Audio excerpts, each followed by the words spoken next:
திருக்குறள் குறள் எண் 100 பால் அறத்துப்பால் இயல் இல்லறவியல் அதிகாரம் இனியவை கூறல் குறள்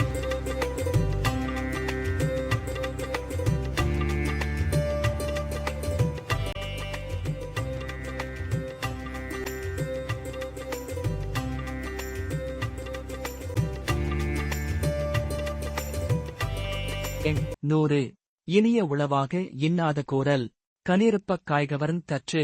குறள் விளக்கம்